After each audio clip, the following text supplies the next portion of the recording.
Udah ya? Udah mulai ya?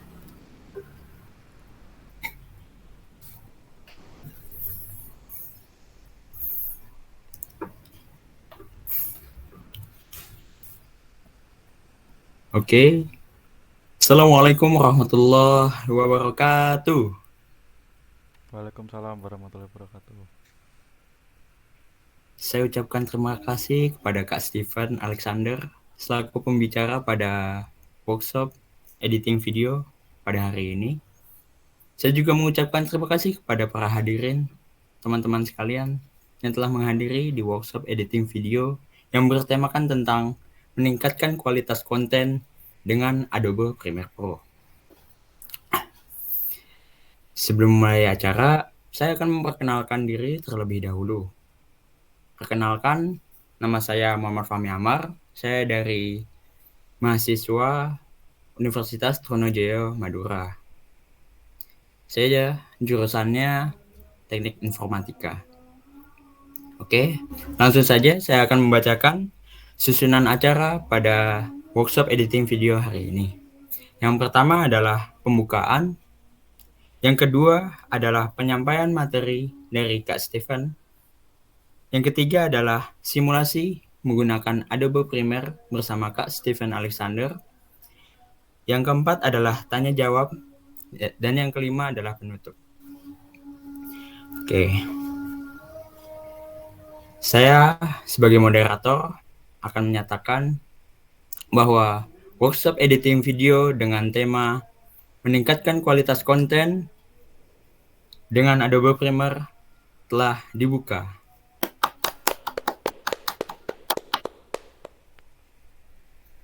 Oke, beranjak ke acara selanjutnya, yaitu penyampaian materi dari Kak Steven Alexander. Ngomong-ngomong, Kak Steven ini itu adalah seorang mahasiswa teknik informatika dari Universitas Trunojoyo Madura. Saat ini, beliau aktif di channel YouTube Febri Febri Febri Permatasari, benar Kak Steven? Ya, Febri Permatasari. Oh iya. Beliau sebagai editor di channel tersebut. Ini suatu yang membanggakan sebagai pemateri kita mungkin bisa berbagi pengalaman atau bagaimana cara edit videonya. Mungkin nanti bisa ditanyakan bersama Kak Steven ya. Oke, bagaimana Kak Steven? Apakah sudah siap untuk menyampaikan materinya? Sudah dong. Di sini saya sudah mempersiapkan Oke, materinya ya. Jadi langsung saja saya share screen ya. oke mantap. Iya, boleh boleh. Oke oke. Izin share screen.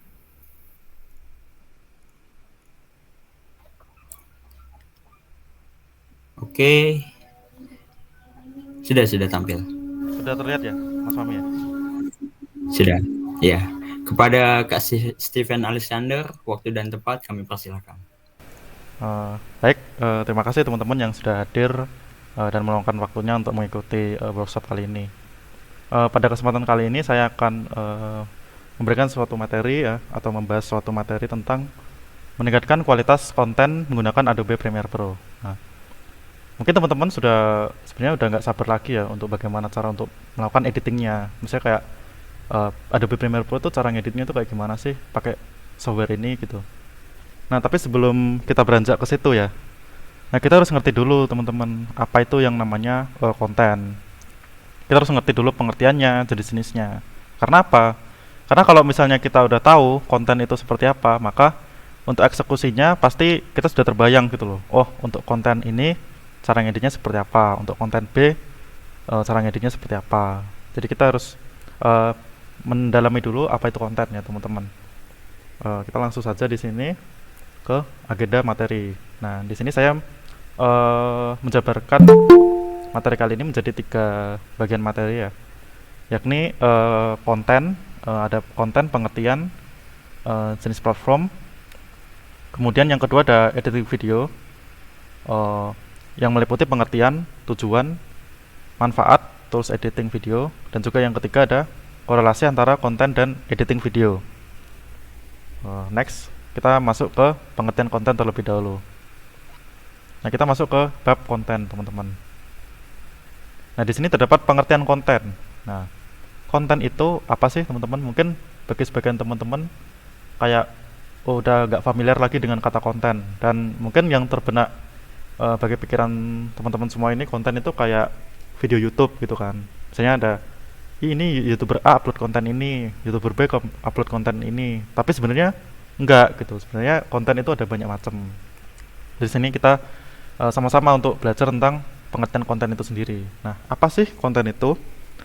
Jadi konten itu merupakan informasi yang tersedia melalui media atau produk elektronik. Nah, penyampaian konten ini dapat dilakukan melalui berbagai medium seperti internet, televisi, CD audio, bahkan acara langsung seperti konferensi dan pertunjukan panggung. Nah, istilah konten ini digunakan untuk mengidentifikasi dan menguantifikasi beragam format dan genre informasi sebagai komponen nilai tambah media. Jadi di sini saya tekankan konten yang saat ini kita akan bahas adalah konten berupa elektronik ya, media elektronik. Untuk sebagian besar orang-orang mungkin di zaman yang serba praktis ini ya, zaman internet ini, mungkin ada banyak medium-medium penyampaian konten ya. Ada YouTube, ada juga apa namanya, mungkin ada blog dan lain sebagainya. Kemudian apa namanya, untuk penyampaian konten ini itu dapat dilakukan berbagai medium gitu. Nah, di zaman dulu itu kan belum ada internet kan, jadi untuk mediumnya itu ya mungkin cuma televisi dan juga radio. Jadi seperti itu teman-teman. Jadi konten itu nggak cuma it's not about YouTube ya, tapi tentang semua media gitu teman-teman. Kemudian next kita lanjut ke jenis-jenis konten. Nah, di sini saya menjabarkan jenis-jenis konten dan membaginya menjadi 6 bagian. Karena untuk mempersingkat waktu ya teman-teman. Jadi di sini saya untuk jenis-jenis kontennya ini ada teks, ada konten berupa gambar, ada konten berupa infografis, ada konten berupa meme, ada konten berupa video, dan juga ada konten berupa game. Nah, kita mulai dari yang pertama ya teman-teman ya, teks. Nah, apa sih teks itu ya? Pengertian teks itu didefinisikan sebagai ungkapan bahasa yang menurut isi, sintaksis, dan pragmatik itu merupakan suatu kesatuan.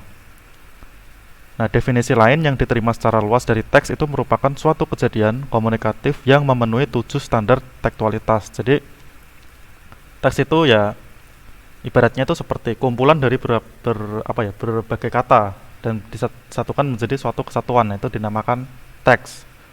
Nah, contohnya apa saja sih contoh konten yang berbentuk teks? Nah, konten yang berbentuk teks itu dari yang saya ambil, yang saya tangkap dengan sepengalaman saya itu berupa majalah. Nah, teman-teman pasti juga udah ngerti dong majalah itu, kayak majalah Bobo atau dan lain sebagainya. Kemudian ada konten berupa blog mungkin, karena blog itu kan kebanyakan juga berupa tulisan ya teman-teman ya, atau teks ya. Jadi seperti itu teman-teman. Ada juga cerita atau novel atau dongeng gitu teman-teman. Kemudian yang kedua ada gambar. Nah, gambar ini merupakan karya seni rupa 2 dimensi yang berfungsi untuk menerangkan, ini typo ya teman-teman ya, ada 2 untuknya. Di sini untuk menerangkan ataupun menjelaskan sesuatu. Nah, alam semesta itu merupakan sumber inspirasi objek yang tidak akan habis untuk digambar.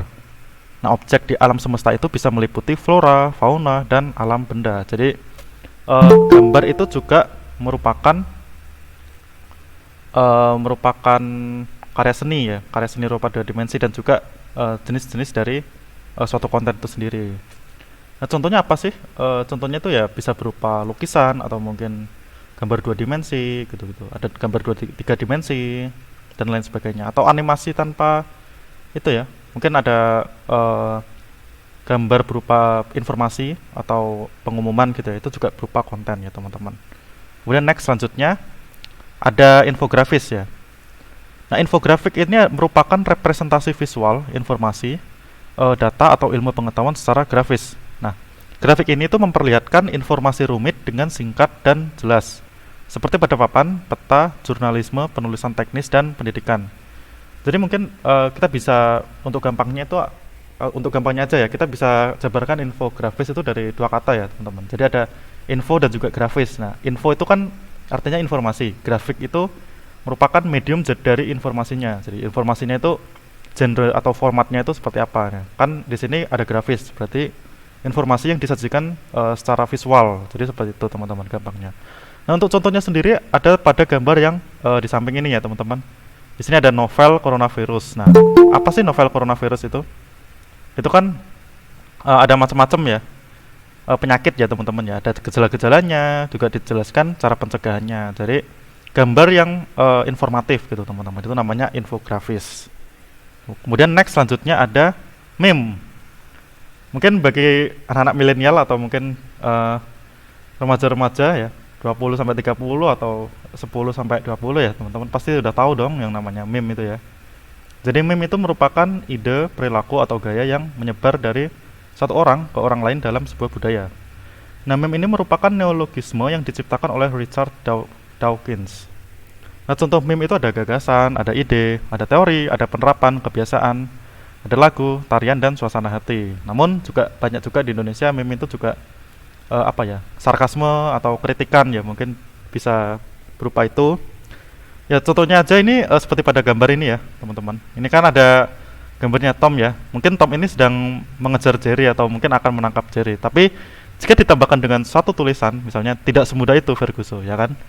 Itu jadi kayak maknanya itu jadi lain gitu. Jadi tidak sesuai dengan konteks, akan tetapi masuk akal untuk dicerna gitu teman-teman. Jadi itu namanya meme. Kemudian kita lanjut lagi ya ke video. Nah, apa sih video itu? Jadi video itu merupakan teknologi pengiriman sinyal elektronik dari suatu gambar yang bergerak. Nah, aplikasi umum dari sinyal video yaitu seperti televisi, namun digunakan dalam aplikasi lain di dalam bidang teknik, saintifik, produksi, dan juga keamanan. Nah, berdasarkan bahasa Latin ya, kata video ini berarti saya lihat. Jadi artinya itu saya lihat. Itu merupakan arti dari sebuah video itu sendiri, teman-teman. Next, kita lanjut ke game. Nah, pengertian game. Ya, pengertian game itu juga diartikan secara bahasa ya. Itu dari bahasa Inggris ya, artinya permainan.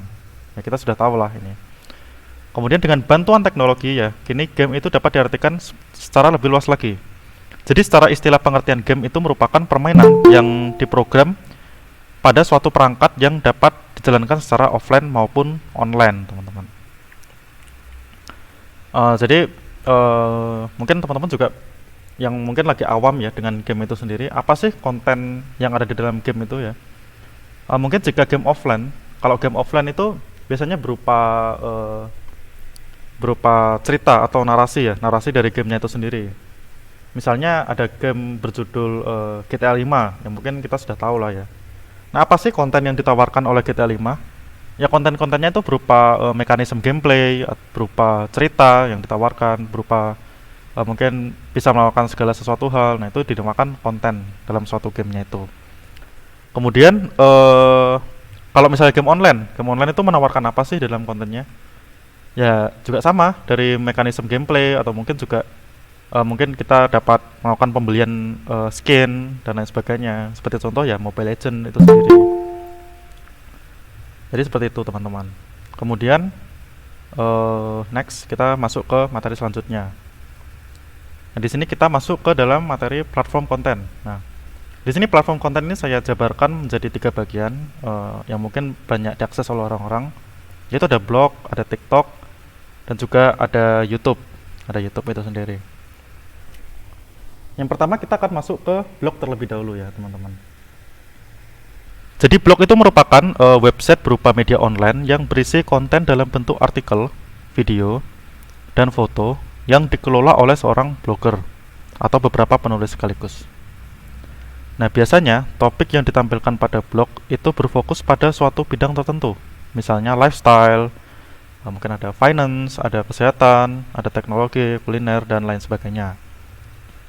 Dan kenapa sih blog itu fokusnya pada satu bidang ya? Karena sama mirip-mirip seperti channel YouTube ya teman-teman. Dia tuh fokusnya lebih ke satu arah. Tapi jika banyak bidang ya, itu menurut saya udah tidak bisa dikategorikan dari ke dalam sebuah blog itu sendiri.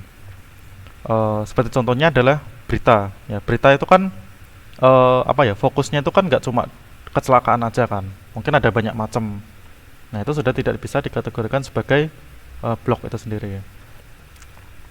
Kemudian next selanjutnya ada bagian-bagian dari blog itu sendiri. Nah, bagian-bagian blog ini saya secara general ya, saya jabarkan menjadi 5 bagian. Yakni ada header, ada navbar, ada body atau konten, ada sidebar dan juga ada footer. Nah, kita mulai dari yang pertama dulu nih, header. Header itu merupakan bagian atas dari suatu blog itu sendiri. Biasanya header itu berisi apa ya? Berisi judul dan juga deskripsi dari suatu blog itu sendiri. Misalnya judul blognya adalah blog kesehatan, maka deskripsinya blog ini adalah blog kesehatan yang ditulis oleh siapa gitu. Misalnya ada penulis, nama penulisnya, atau mungkin ada dikelola oleh perusahaan apa gitu. Tapi biasanya kalau udah perusahaan makanya website ya, nggak pakai blog lagi ya teman-teman. Kemudian yang kedua itu ada navbar. Nah, navbar itu merupakan singkatan ya dari navigasi bar. Nah, biasanya navbar itu berisi menu-menu ya, menu-menu untuk mempermudah user dalam mengakses suatu blog itu sendiri.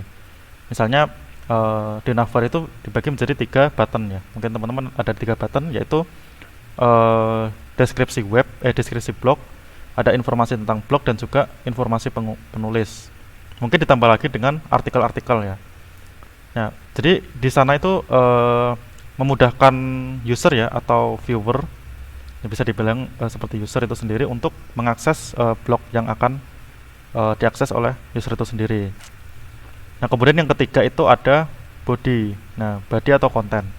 Body ini merupakan bagian paling utama ya dari suatu blog itu sendiri karena memuat kontennya itu sendiri, artikel, berupa artikel. Biasanya artikel-artikel atau tulisan itu disertakan di dalam bagian bodinya blog ini teman-teman. Kemudian ada juga kolom komentar ya. Biasanya di blog itu juga ada kolom komentarnya. Nah, kemudian ada sidebar.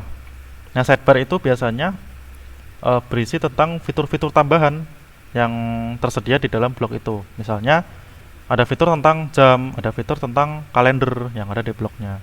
Mungkin juga ada fitur tentang artikel yang paling banyak dicari atau paling banyak dikunjungi lah. Biasanya ada di sidebar. Nah, sidebar itu ada di sebelah pinggir dari bagian body itu sendiri, teman-teman. Kemudian yang terakhir ada footer. Nah, footer ini bagian paling bawah yang berada di dalam suatu blog itu. Misalnya ada tulisan copyright 2021. Jadi contohnya kayak gitu ya, teman-teman. Kemudian selanjutnya ada TikTok.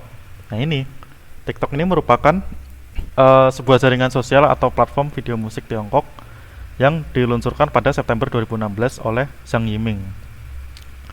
Aplikasi tersebut membolehkan para pemakai untuk membuat video musik pendek mereka sendiri. Ya, mungkin kita semua udah tahu ya namanya TikTok itu, dan setiap hari atau mungkin setiap mau tidur ya mungkin bakal nge-scroll dulu TikTok gitu ya, FYP itu.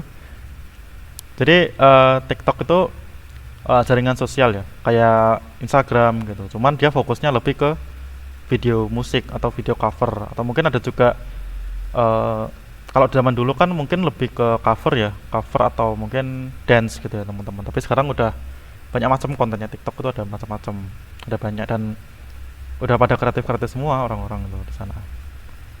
Dan selanjutnya pada proses pembuatannya sendiri ya, konten kreator itu dapat merekam video sesuai dengan konten yang akan ditampilkan. Kemudian TikTok itu juga menyediakan fitur editing sederhana yang dapat membantu konten kreator dalam mengkreasikan konten ciptaannya. Jadi di sini selain kita tuh bisa ngerekam sendiri ya, enaknya pakai TikTok itu juga kita bisa ngedit di dalam aplikasinya itu. Ya mungkin aplikasi editingnya terbatas lah teman-teman ya, cuma sekedar apa ya, mungkin ada pemotongan atau penambahan audio atau penambahan efek. Jadi seperti itu teman-teman. Kemudian next selanjutnya kita masuk ke platform YouTube. Nah, YouTube ini merupakan situs video sharing yang banyak digunakan untuk berbagi video. Nah, sebagian besar konten di situs ini diunggah oleh individu ya teman-teman. Namun beberapa perusahaan media seperti CBS, ada BBC, ada Vevo, ada Hulu, dan ada beberapa perusahaan lain yang menayangkan materi mereka melalui situs ini sebagai bentuk program kerjasama. Jadi biasanya teman-teman ya, YouTube itu biasanya bersifat individu atau perseorangan, tapi ada juga yang bersifat perusahaan ya teman-teman ya. Misalnya kayak Trans TV, mungkin mungkin TV Trans TV itu ada YouTube-nya, mungkin isi YouTube-nya itu berupa konten-konten yang tadi ditampilkan di televisi, atau mungkin ada Metro News ya, Metro TV ya teman-teman ya, sebagai contoh ya. Itu biasanya memuat tentang berita-berita yang saat ini sedang ramai. Kalau yang YouTube individu itu contohnya seperti mungkin di Indonesia ada Just No Limit ya. Ada Just No Limit, ada Jerome Pauline ya teman-teman. Banyak lah di individu. Kemudian kita masuk ke dalam konten YouTube. Nah, konten YouTube itu merupakan rangkaian peristiwa atau bahasan yang disampaikan oleh konten kreator. Nah, jadi di sini konten YouTube itu berarti rangkaian peristiwa atau bahasan ya teman-teman ya. Yang namanya juga konten, berarti ada sesuatu yang terkandung di dalam video itu sendiri. Nah, sebagai contoh kita akan pakai suatu contoh ini dan kita akan terapkan di berbagai materi selanjutnya ya teman-teman ya. Misalnya contohnya ini adalah cara membuat nasi goreng, konten untuk cara membuat nasi goreng. Pasti isi videonya juga bagaimana cara membuat nasi goreng dan lain sebagainya ya teman-teman. Jadi seperti itu. Kemudian ada bagian-bagian konten YouTube. Nah, bagian konten YouTube ini saya jabarkan menjadi 4 bagian, yakni thumbnail, ada judul, kemudian ada video dan juga ada deskripsi. Kita mulai dari yang thumbnail dulu. Nah, thumbnail YouTube itu merupakan gambar kecil yang dipasang di bagian awal video. Nah, alasan gambar tersebut disebut thumbnail ya karena ukurannya yang kecil, hampir sebesar kuku jari ibu manusia. Tapi meski begitu, thumbnail itu memiliki peran yang sangat penting untuk video YouTube. Nah, manfaat dari adanya thumbnail ini sangat penting untuk konten video yang diunggah ke dalam YouTube. Nah, biasanya thumbnail ini juga disebut cover dari video itu sendiri. Nah, di sini saya juga akan jelaskan manfaat thumbnail untuk konten YouTube kalian ya teman-teman. Mungkin jika ada yang membuat YouTube ya, video YouTube. Biasanya thumbnail itu digunakan untuk saat ini ya digunakan untuk memancing viewer supaya menekan atau melihat videonya karena penasaran.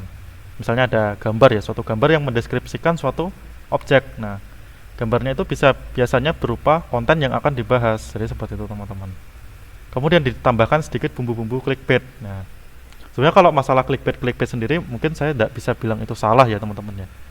Tapi itu adalah suatu teknik ya, suatu teknik atau cara untuk memancing para viewer. Jadi seperti itu ya teman-teman. Kemudian next selanjutnya ada judul. Nah, judul ini pada dasarnya itu merupakan kepala karangan yang akan menjadi nama dari sebuah konten. Nah, melalui judul tersebut, ya viewer akan mendapatkan informasi mengenai ringkasan dari suatu konten. Jadi di sini judul itu merupakan karangan ya, karangan yang akan jadi isi dari kontennya itu apa. Misalnya kita ambil contoh yang tadi, cara membuat nasi goreng. Pasti itu judulnya ya, misalnya kayak gini. Mudah bagaimana cara memasak nasi goreng yang baik dan benar. Atau enggak, ini loh cara memasak nasi goreng yang baik dan benar. Nah, itu contohnya judul itu seperti itu, teman-teman. Kemudian selanjutnya ada video.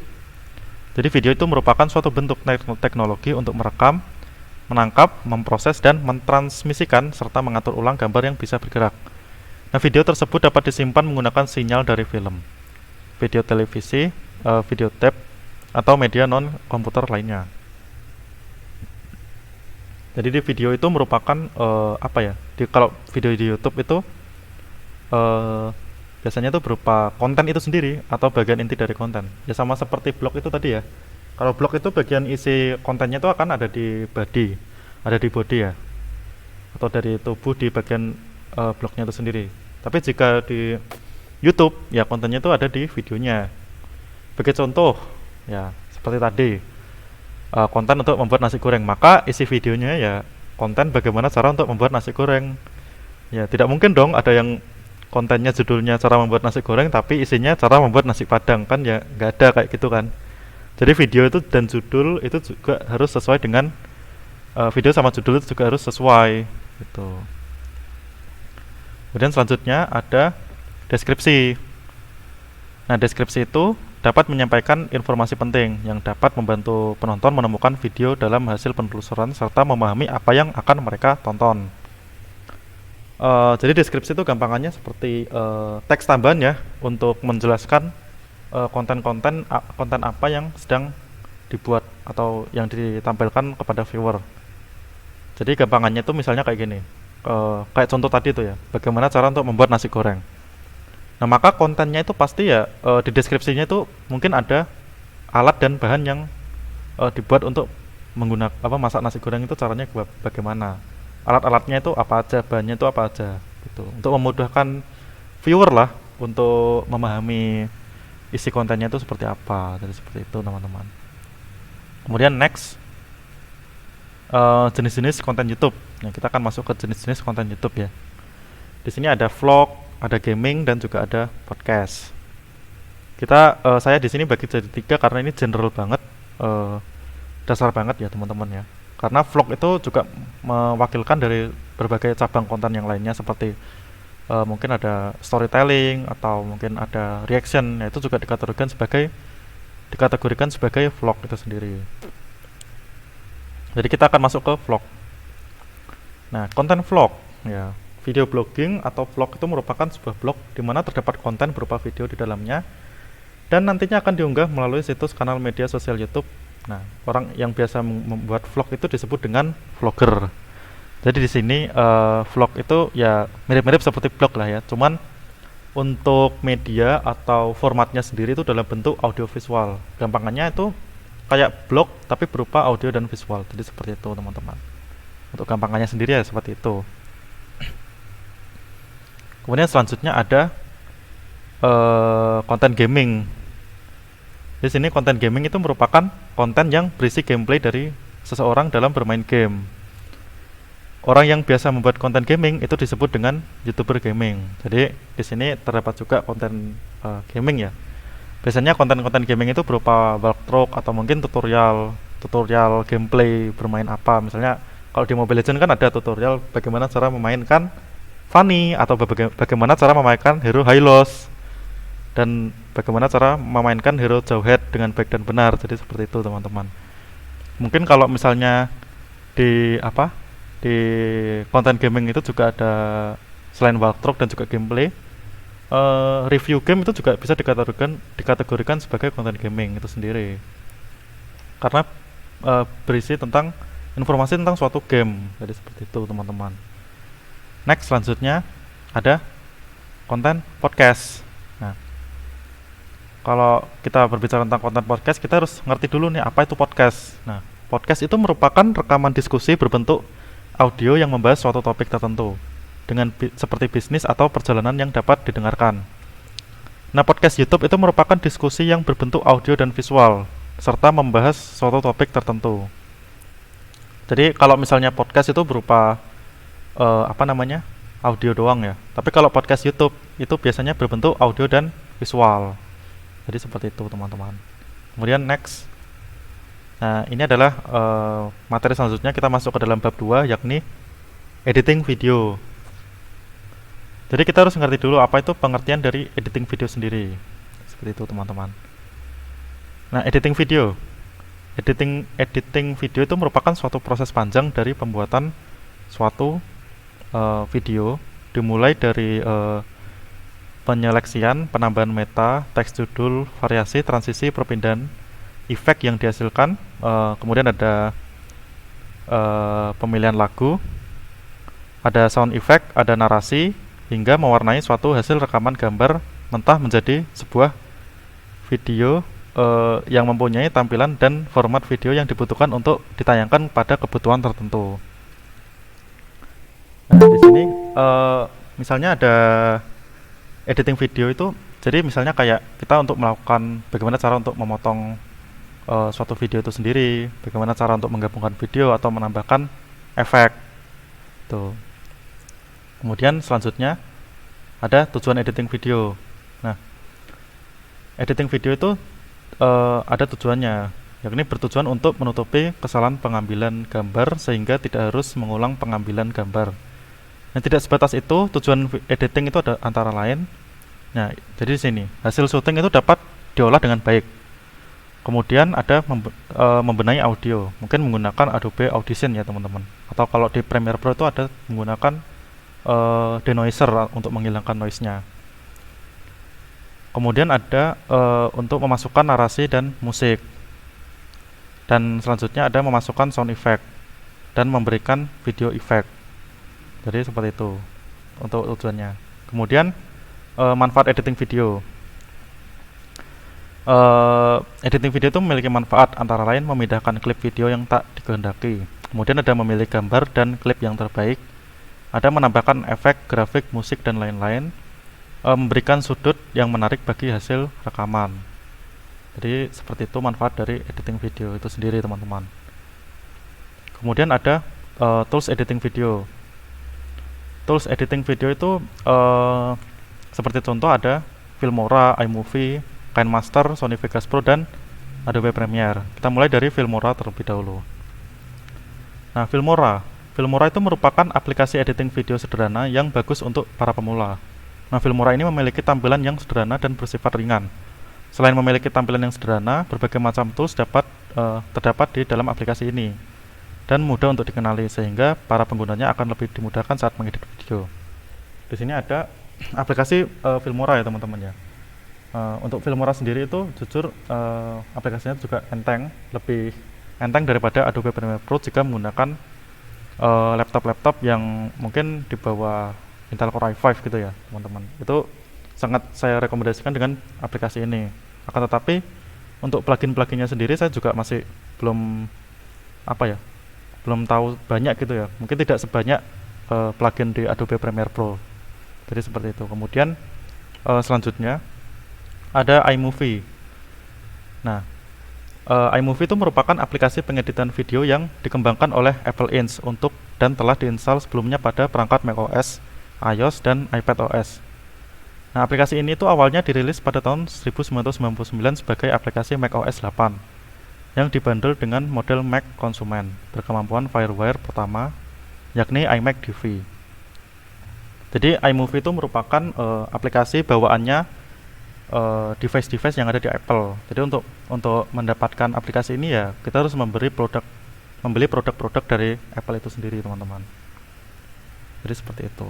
Kemudian selanjutnya ada KineMaster. Nah, KineMaster ini merupakan aplikasi smartphone yang khusus digunakan untuk keperluan editing video. Nah, aplikasi ini dikembangkan oleh Next Streaming, sebuah perusahaan yang bergerak dalam bidang pengembangan perangkat lunak multimedia yang berkantor pusat di Seoul, Korea.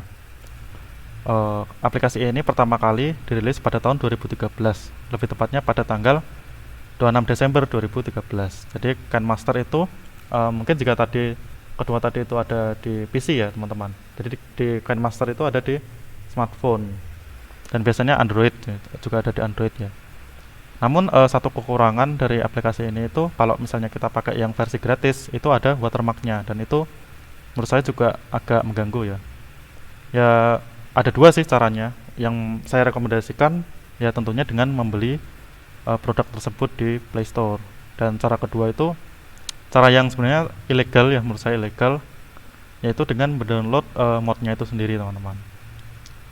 Jadi seperti itu untuk mengakalinya. Kemudian ada aplikasi Sony Vegas Pro. Nah, Vegas itu merupakan sebuah paket peralatan pengolah video dan audio yang khusus berfokus pada para pengguna dengan kamera video digital SD, DVD, dan HDV. Nah, Sony Vegas itu menggabungkan kualitas pengolah video yang andal dengan kualitas suara yang istimewa. Hal ini menjadikan aplikasi ini referensi dalam dunia pengolahan video. Jadi untuk Sony Vegas Pro itu juga ada di PC dan dibuat langsung oleh Sony itu sendiri, teman-teman.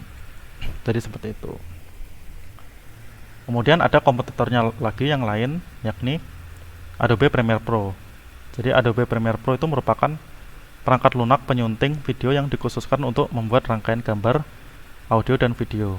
Kemudian Premiere Pro itu merupakan rilisan baru dan sebagai penerus ulang dari Adobe Premiere yang telah diluncurkan sejak tahun 2003. Software editing video ini banyak digunakan oleh rumah produksi video, media, televisi, iklan, broadcasting, dan perusahaan konten video. Dibanding dengan software editing lainnya, Adobe Premiere menjadi salah satu software edit video yang mudah dipahami dari antarmuka dan fitur lainnya. Kemudian Adobe Premiere Pro dapat bekerjasama dengan software multimedia lainnya seperti After Effects untuk menciptakan banyak efek. Adobe Photoshop, serta program utility lainnya.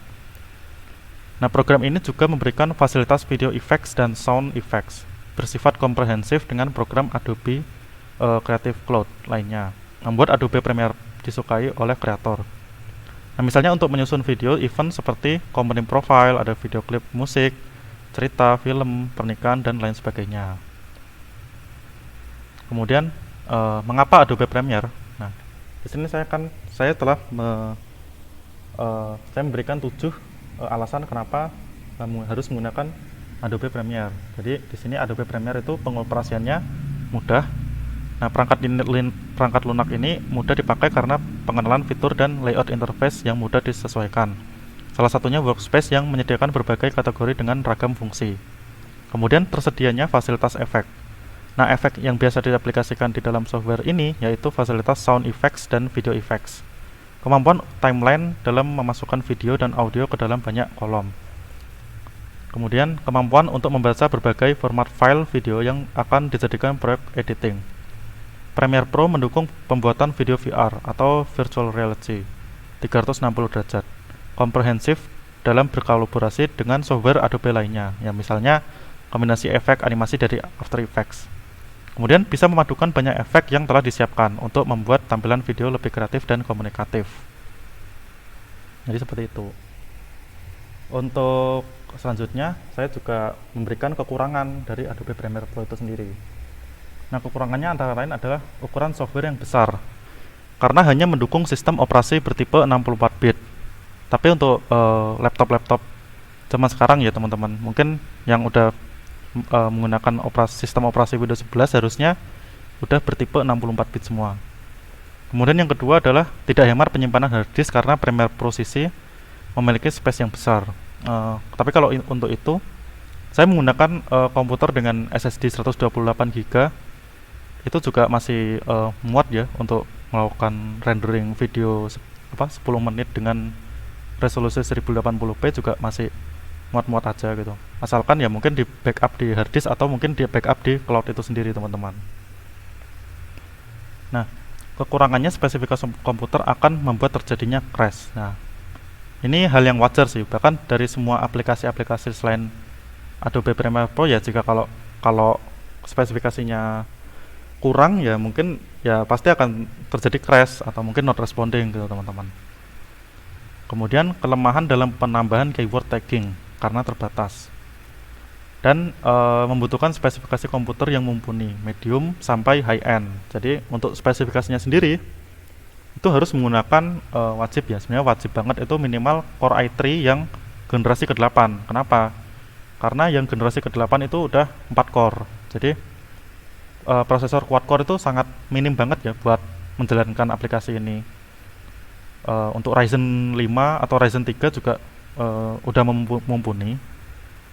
Kemudian RAM-nya itu antara 8 sampai 16 GB ya. Untuk minimumnya ya 8 itu sendiri teman-teman. Dan 16 GB itu udah dalam kondisi yang paling nyaman. Dan oh ya, kalau misalnya untuk AMD sendiri juga wajib hukumnya dengan menggunakan konfigurasi memori dual channel. Jadi seperti itu teman-teman.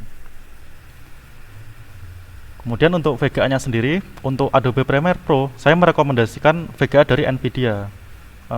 Kenapa Nvidia? Kenapa tidak AMD Radeon? Karena untuk Nvidia sendiri itu kan juga ada prosesor CUDA ya, CUDA. Nah, prosesor CUDA ini sangat dibutuhkan untuk melakukan rendering di Adobe Premiere Pro, dan prosesor CUDA itu atau CUDA Core itu hanya tersedia pada VGA atau GPU berjenis Nvidia teman-teman. Jadi seperti itu. Kemudian next ada fitur Adobe Premiere Pro. Dalam fitur utama Premiere Pro ya, pengguna dapat mengedit video dengan color gradient, adjust sound and import graphics, dan efek khusus dari aplikasi Adobe lainnya. Ya, jika Anda ingin hasil proyek video menjadi maksimal, ya gunakanlah kombinasi pengeditan video dari Adobe Creative Cloud lainnya. Kemudian fiturnya antara lain adalah fitur import cuplikan atau import footage dari format file apapun. Mungkin bisa MP4 atau mungkin 3GP ya, atau mungkin ada MKV. Kemudian ada fitur memangkas cuplikan atau trim footage dengan presisi atau precision. Kemudian yang ketiga ada fitur penambahan efek animasi dan video, add animation and video effects. Kemudian next yang selanjutnya ada mengelola audio editing dengan sound effects. Nah, kemudian kita masuk ke dalam bab 3 teman-teman, yakni relasi editing video terhadap pembuatan konten. Di sini mungkin kita lihat gambarnya ya. Ada konten, ada di sini ada editing, dan di sini juga ada relasi atau hubungan. Nah, apa sih hubungan atau relasinya itu? Nah, kita akan bahas di sini, di selanjutnya, materi selanjutnya. Jadi di sini relasi editing video terhadap pembuatan konten. Nah, editing video itu sangat berkaitan erat dengan proses pembuatan konten. Hal ini dikarenakan proses pengeditan video merupakan proses post production atau pasca produksi. Nah, pasca produksi itu sendiri atau ya biasa disebut post production itu merupakan salah satu tahap dari proses pembuatan konten. Nah, tahap ini tuh dilakukan setelah tahap produksi konten selesai dilakukan. Nah, pada tahap ini terdapat beberapa aktivitas seperti pengeditan video, pemberian efek khusus, pengoreksian warna, pemberian suara, dan musik latar, hingga penambahan animasi. Jadi seperti itu teman-teman. Kemudian, editing video juga memberikan banyak manfaat terhadap pembuatan konten. Manfaatnya antara lain adalah sebagai berikut. Untuk yang pertama itu adalah untuk menarik viewer supaya tertarik dengan konten tersebut. Jadi misalnya ada YouTuber yang menurut saya udah sukses di poin yang pertama, yakni ada Chandra Liao, ada Agung Hapsah, dan juga ada mungkin Daunet Anjas Maradita. Dan mungkin jika kalian tahu YouTuber gaming yang niat banget untuk ngedit itu ya Milia itu sendiri. Milia itu yaitu dengan editing yang sangat-sangat rapi itu dapat menarik viewer supaya tertarik dengan konten-konten ciptaannya. Nah, kemudian memberikan suatu ciri khas terhadap channel tersebut. Maksudnya gimana? Misalnya ya kayak mungkin di editing kalian itu kayak ada apa ya? Ada sesuatu yang berbeda. Misalnya kayak channelnya Aulion. Misalnya di Aulion itu kan di intronya kan dia itu pasti hitam putih kan. Tapi jika dia itu menjentikan jarinya, pasti videonya bakal menjadi berwarna. Nah, editing ini yang menjadi ciri khas terhadap suatu channel gitu. Jadi seperti itu. Ada ciri khasnya lah. Mungkin intro atau mungkin zaman dulu mungkin intronya Just No Limit itu kan juga ciri khas ya, ciri khas di channelnya itu. Kemudian yang ketiga adalah meningkatkan kreativitas dalam pembuatan konten tersebut. Nah, ini berelasi, poin 3 ini sangat berelasi dengan poin pertama. Jadi seperti itu teman-teman.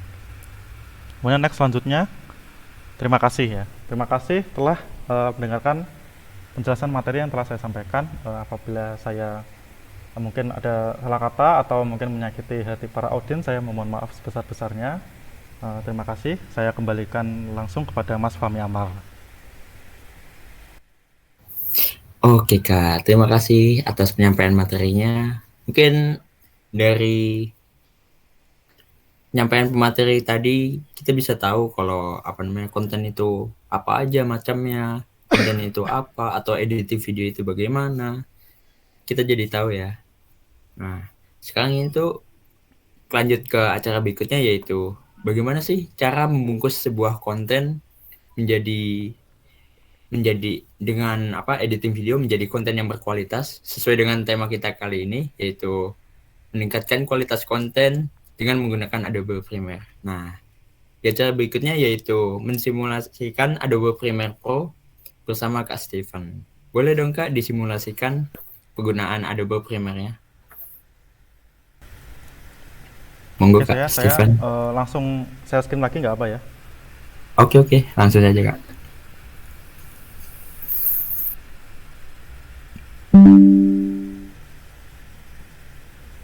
Sudah terlihat ya screen saya?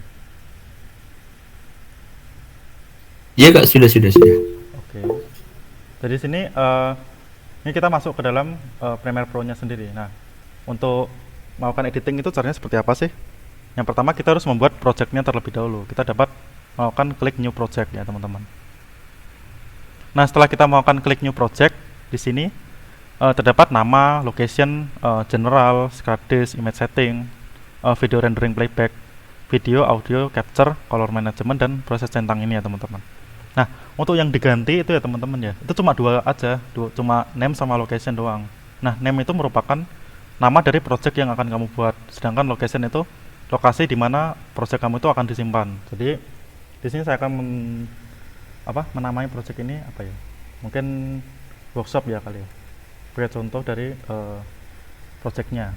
Kemudian kalau dirasa ini sudah benar settingannya, langsung saja kita klik OK di sini.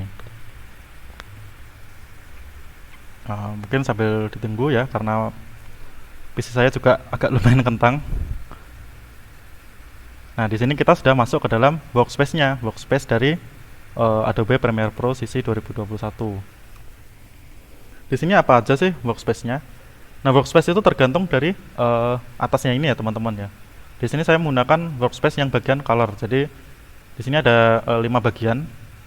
Nah, 5 bagian ini ada source, ada project dengan nama projectnya itu workshop tadi, ada timeline, ada program, dan ada color. Nah, untuk project sendiri itu merupakan file-file yang udah diimport tadi. Nah, kemudian itu kan nanti jika udah diimport maka ditampung ke dalam window project ini, teman-teman.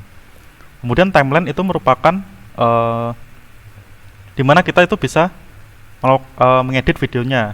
Kemudian ada program untuk menampilkan editan yang kita udah edit tadi. Kemudian source itu tadi itu juga menampilkan project yang ada di atas ini. Jadi lebih gampangnya source itu berhubungan dengan project dan timeline berhubungan dengan program. Kemudian ada color. Nah, color ini itu untuk melakukan pewarnaan atau pengkoreksian warna di video yang akan kita buat.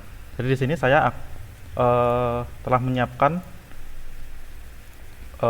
project yang telah saya buat di sini.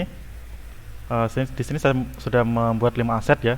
Jadi di sini ada tag 1, ada background, dan ada beberapa video yang akan kita import langsung. Nah, bagaimana cara mengimport videonya? Ya, kita ada 2 cara. Kita bisa pakai file, terus kita klik import.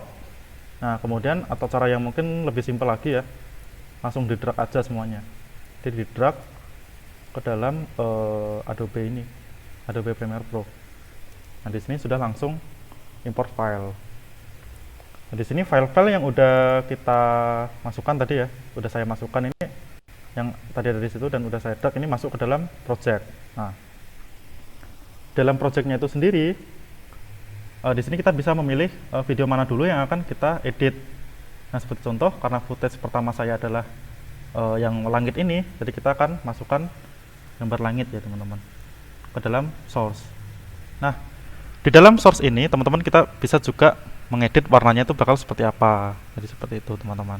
Kemudian kita bisa mengambil kalau misalnya kita drag gambarnya, maka yang tampil itu ada di timeline itu ada video dan juga audio. Nah, kalau misalnya kita ambil yang video aja, itu yang tampil hanya video doang, yang suaranya nggak ada. Tapi kalau audionya kita drag, maka hanya audio aja dan suaranya itu tidak ada. Jadi sini saya karena menggunakan back sound, jadi saya hanya mengambil videonya aja. Jadi cuma video ini, teman-teman. Di sini udah masuk ya videonya ke dalam timeline dan diputarnya itu di program ya ini ya, teman-teman. Kemudian kita masukkan gambar yang kedua, kita masukkan lagi ke source, terus kita masukkan lagi, kita drag lagi video only-nya ini di sini di atas. Nah, sebenarnya dengan cara kalian begini aja itu udah namanya ngedit video. Untuk gabungin aja itu sebenarnya udah ngedit video ya, teman-teman. Cuman ini video yang simple gitu, teman-teman. Ini mohon maaf karena ini tadi keluar. Kita coba masuk lagi.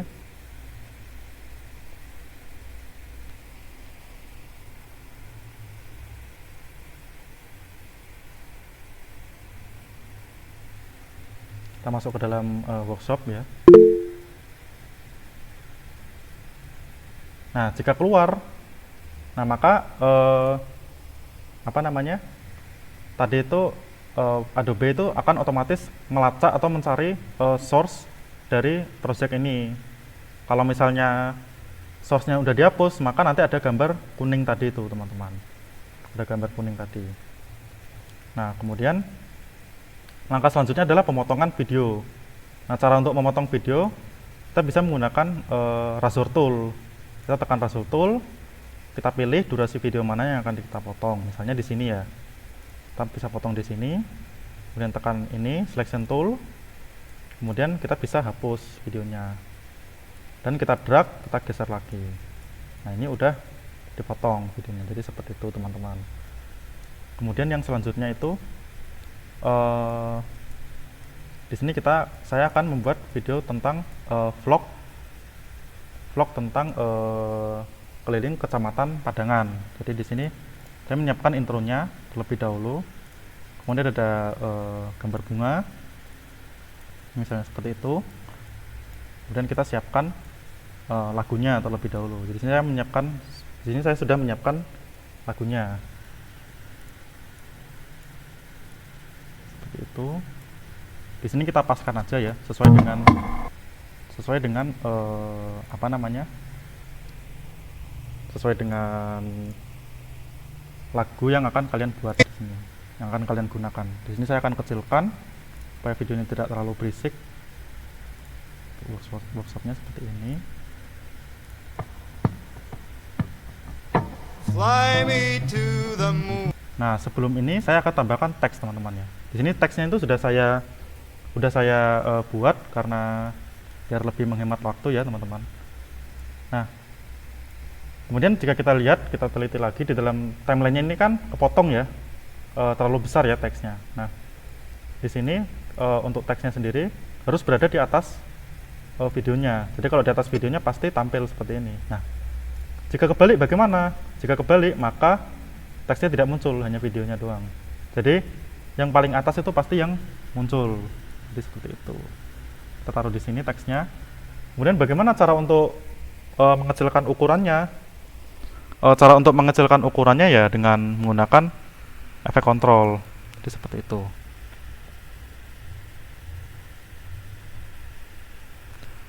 Dengan menggunakan efek kontrol ini kita bisa menggunakan scaling. Kita scale ukurannya lebih kecil. Nah, jika di bawah 100% maka kecil, jika di atas 100% maka akan zoom. Mudahnya seperti itu teman-teman. Misalnya seperti ini ya.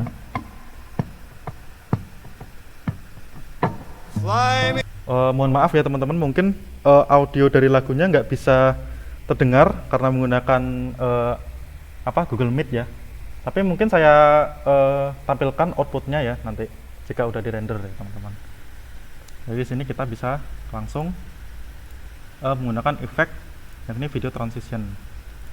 Kita akan menggunakan transisi di dalam videonya. Ya, untuk mengaksesnya sendiri misalnya dari project mana ya, dari project ini kita bisa langsung ke pencet yang ini ya, pencet yang arah panah ini, kita pergi ke efek. Nah, di efek ini ada video transition. Nah, di sini ada video transition, terus kemudian ada dissolve. Nah, dissolve itu kayak misalnya dari hitam menjadi keluar gitu, kayak transisi yang rapi gitu, namanya dissolve, yang semi-semi menghilang lah. Jadi di sini saya akan menggunakan film dissolve. Tujuannya apa? Tujuannya agar memunculkan teksnya secara perlahan. Nah, jika secara perlahan begini kan mungkin lebih rapi ya, terkesan lebih rapi. Dan kita paskan dengan audionya seperti ini. Fly me to the moon, let me play among the stars, let me see what spring is like on Jupiter and Mars. Kemudian saya potong bagian yang mungkin saya akan potong. Saya akan tambahkan video lagi sini. Mungkin suara kendaraan ya. Tapi sebelum itu, jika ingin ke source lagi, kita tekan source ini yang ada di sini. Kita harus tekan lagi source-nya dan drag lagi yang di atas, masukkan lagi video only, masukkan lagi di sini.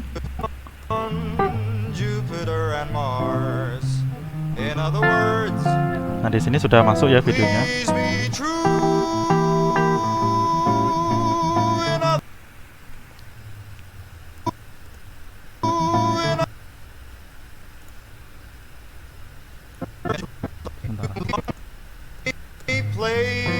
among the stars. Saya potong lagi, saya masukkan lagi di sini. Let me see what spring is like on Jupiter and Mars. In other words, Kemudian saya tambahkan lagi video yang lain. Kemudian ada video mana ya? Mungkin jalan ini. Nah, di sini kita dapat kita dapat memilih durasi mana yang akan kita ambil. Jadi di sini saya akan mengambil misalnya durasi yang bagian ini. Terus kita tinggal mark in. Kemudian pencet bagian lagi yang mana yang akan selesai, atau mungkin sampai semuanya, sampai sini ya. Terus kemudian kita mark out. Dari sini kita ambil drag videonya. in other words, please be true. Kemudian hapus lagi videonya, tambahkan lagi.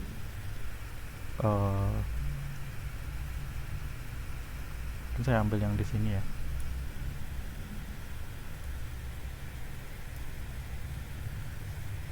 Gabung lagi.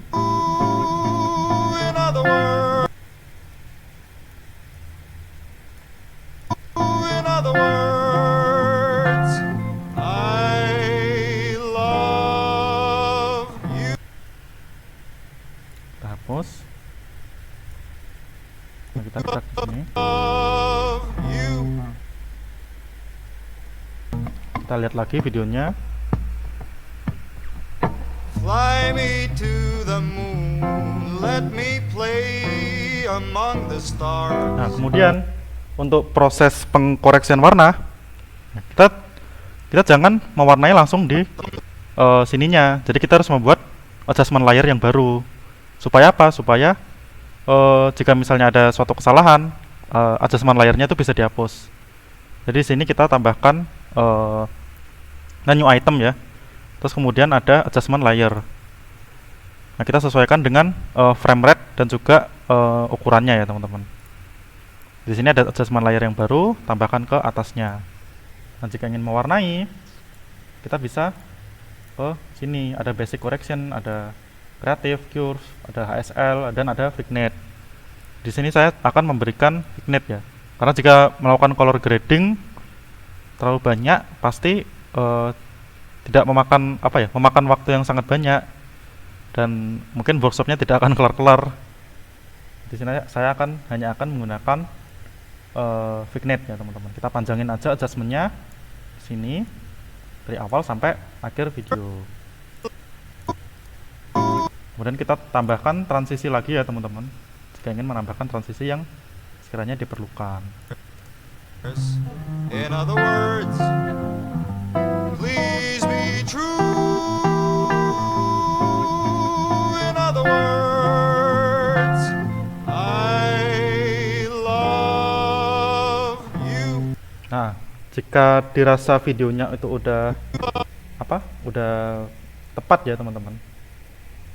Di sini kita bisa render, kita bisa lakukan render. Nah, bagaimana cara untuk merendernya? Di sini untuk merender kita bisa klik file, kemudian klik export, kemudian export media. Nah, setelah itu di sini kan ada format ya. Karena tadi saya merubahnya menjadi MP3, kita ganti formatnya ke H264 atau H264. Tunggu aja. Kemudian ada presetnya, ada high bitrate, ada medium, ada TIFF, dan lain sebagainya. Di sini saya akan menggunakan high bitrate. Nah, untuk selanjutnya render at maximum depth agar mendapatkan ketajaman yang lebih tajam. Ya, meskipun saya menggunakan kamera HP, jadi ya mungkin jika tidak menggunakan ini, maka mungkin agak ngeblur gitu ya. Nah, jika dirasa udah, nah di sini ada output name. Nah, output name-nya ini kita ubah ke ke aset sini ya teman-teman. Kita namakan video jadi. Di sini videonya saya namakan video jadi. Kemudian jika sudah, maka klik export. Maka otomatis akan melakukan render. Nah, kecepatan render itu tergantung dengan apa? Ya tergantung dengan spesifikasi komputer kalian gitu. Jadi tergantung dengan laptop kalian. Di sini saya sudah diekspor, videonya sudah diekspor. Dan saya akan coba ya share screen gitu kan, share tab gitu ya. Kemudian saya matikan dulu. Kemudian saya share tab video yang udah jadi tadi ya.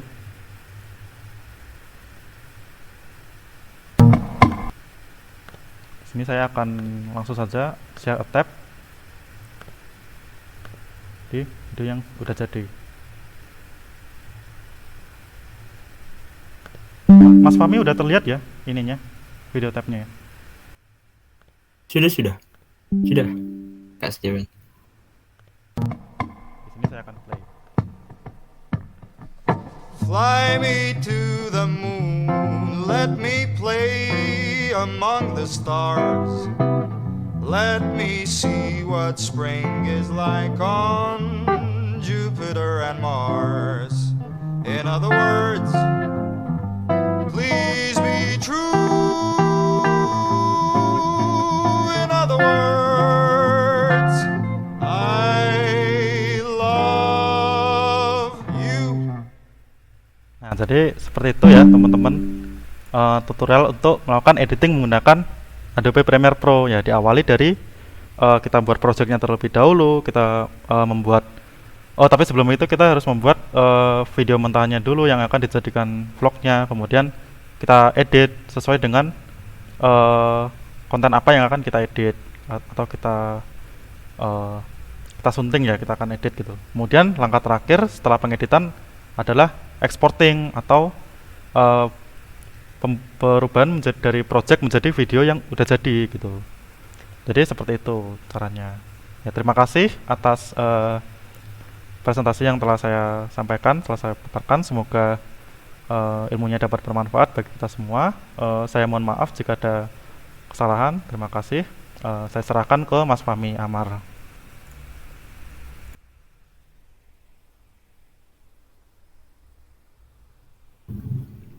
Oke.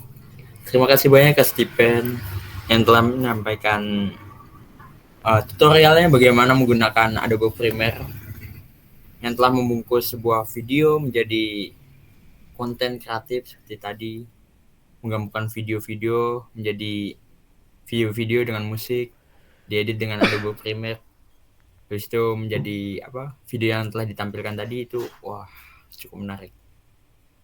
Selanjutnya adalah acara tanya jawab. Mungkin dari teman-teman ya yang merasa kebingungan atau menggunakan Adobe Premiere itu apa, bagaimana, atau tips atau apa, bisa ditanyakan di kolom chat. Monggo dipersilakan. Oh, ini Kak Stephen. Ada yang bertanya dari saudara Maulidan. Kak mau bertanya, apa spesifikasi komputer yang dibutuhkan untuk menjalankan Adobe Premiere Pro? Oke. Ini terima monggo kasih dijawab. pertanyaannya ya Mas Maulidan. Spesifikasi komputer yang dibutuhkan untuk menjalankan Adobe Premiere Pro ya, tentunya yang pertama prosesor jenis apapun ya, AMD atau Intel, yang penting quad core 8 thread ya, atau 4 thread atau 8 thread. Kemudian kalau bisa yang generasi terbaru dan yang nanometernya udah mungkin di bawah 14 ya, di bawah 14 nanometer. Kemudian untuk RAM-nya sendiri minimal 8 ya, 8 GB. Mungkin 4 GB itu udah mentok banget ya kali ya. 4 GB itu ibaratnya udah menggos-menggos gitu ya, udah capek banget gitu ya komputernya itu. Kalau 8 GB itu udah lumayan aman. Kemudian untuk lebih nyamannya lagi, recommendednya lagi untuk saya ya 16 GB. Jadi seperti yang device yang saya pakai ini, saya pakai Ryzen 5 ya, Ryzen 5 3500H, dan saya pakai RAM 16 GB ya teman-teman. Jadi RAM 16 GB itu juga udah udah nyaman banget lah Kalau 8 giga, ya tapi 8 giga kalau konfigurasinya 4 kali 2 itu juga udah nyaman kalau untuk AMD Ryzen. Kemudian untuk VGA-nya sendiri saya rekomendasiin Nvidia seri apapun. Ya, yang penting 10 ke atas ya, seri 10 ke atas. Ya, minimum 10 ke atas lah. Karena VGA Nvidia itu dia tuh ada CUDA core-nya yang itu berguna buat proses rendering di Adobe Premiere Pro. Nah, CUDA core ini juga tidak dimiliki oleh VGA-VGA jenis AMD Radeon. Jadi seperti itu. Terima kasih atas pertanyaannya. Kurang satu slot pertanyaan lagi ya. Di sini saya batasi dengan 2 pertanyaan. Apa sudah jelas, Mas Maulidan? Bagaimana? Saya rasa sudah jelas ya untuk Mas Maulidan ini. Oke ya. Kurang satu pertanyaan lagi. Oke, katanya terima kasih. Selanjutnya ada yang bertanya lagi. Oh, ini. Dari yang kedua ada Azril ya, Mas Fahmi. Iya. Permisi Kak, mau nanya, untuk settingan export yang maksimal untuk Adobe Premiere itu bagaimana ya? Mungkin bisa dijawab, Mas. Untuk settingan maksimalnya sendiri ya, Mas ya. Maksimal itu relatif, Mas. Jadi tergantung dari device ataupun hardware yang saat ini kalian Mas gunakan. Mungkin kalau Masnya pakai laptop kayak Asus ROG itu pasti bisa lah ya untuk rendering di 1080p dengan high bitrate. Jadi sini saya akan share screen lagi ya, Mas Fahmi, untuk menjelaskan tentang proses exporting itu seperti apa. Oke Kak, silakan. Jadi untuk exporting sendiri itu sebenarnya kalau misalnya menggunakan device yang agak-agak medium ke bawah juga bisa-bisa aja oke. Cuman waktunya itu mungkin bisa 40 menit atau enggak mungkin bisa 1 jam ya, tergantung dari durasi video yang sampean buat gitu Mas. Jadi untuk formatnya di sini saya pakai H264. Nah, H264 atau H264 itu udah standar banget buat video-video buat konten YouTube. Untuk presetnya sendiri saya biasa pakai high bitrate. Kemudian ada juga YouTube ya, kalau nggak salah ada settingan YouTube ya kalau nggak salah. Tapi mungkin di sini karena mungkin versi terbaru udah nggak ada ya. Di sini saya pakai yang high bitrate. Nah, untuk basic video setting itu tergantung dari resolusi video mentahannya sampean Mas. Jadi kalau sampean ngerekamnya di 720p pasti ya weight-nya itu ada 1280 kali 720. Kalau dan frame rate-nya itu juga tergantung dari video yang sampean rekam. Kalau misalnya sampean videonya itu 30 fps ya, mungkin Masnya itu 30 fps dijadiin 60 fps itu tidak bisa. Tapi kalau 60 frame per second dijadiin 30 fps itu masih bisa. Untuk fade ordernya progresif, untuk aspeknya square pixel. Nah, untuk agar kualitasnya lebih tajam lagi bisa menggunakan render at maximum depth. Itu untuk mengurangi efek blur jika Masnya ini videonya itu sering gerak ya. Contohnya seperti saya tadi videonya kan ada yang di sepeda motor sering gerak. Nah, kalau render at maximum depth-nya dimatikan pasti ada efek blur di objek yang direkam. Jadi seperti itu Mas. Kemudian jangan lupa pakai use maximum render quality ya Mas ya, agar kualitas rendernya itu lebih maksimal lagi Mas Azril. Jadi seperti itu. Jika sudah maka klik export dan selesai. Jadi seperti itu Mas, rekomendasi settingan export yang saya rekomendasikan ke Mas Azril ini yang lebih maksimal. Jadi seperti itu Mas. Oke. Baik Mas, terima kasih. Sama-sama Mas Azril, santai aja, nggak apa. Oke, karena masalah waktu ya. Ini pertanyaannya cuma 2 aja ya. Mohon maaf. Untuk yang masih bertanya mungkin bisa bertanya lewat chat WA atau media sosialnya Kak Steven, mungkin bisa ditanyakan. Atau mungkin kan karena nanti diupload di YouTube ya Mas Fahmi ya, mungkin bisa ditanyakan di kolom komentar. Oh iya, di situ juga bisa di channel Mas Steven ini. Oke, terima kasih banyak Kak Steven Alexander yang telah menyampaikan materinya. Sangat bermanfaat sekali materinya pada hari ini mengenai konten video ini. Kita bisa tahu kalau dengan editing video itu bisa mengemas suatu video menjadi konten kreatif, menjadi video yang lebih baik gitu menggunakan Adobe Premiere Pro.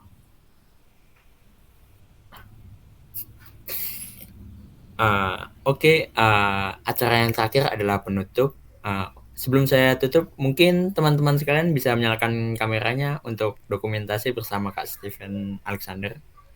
Monggo dinyalakan kameranya.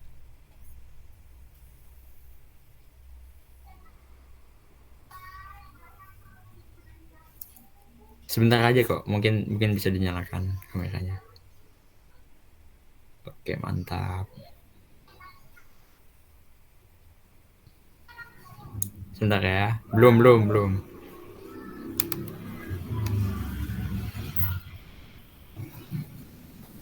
Mas Novan Dias mungkin bisa nyalakan kameranya. Mas Kavin Ahmad mungkin bisa dinyalakan kameranya. Sebentar saja. Ini di acara penghujung. Oke ya, siap ya. 1, 2, 3. Lagi. 1, 2, 3. Dan 3 ya. 1, 2, 3. Oke, terima kasih banyak Kak Steven yang telah hadir di workshop editing video pada hari ini. Oke, demikian dari acara ini.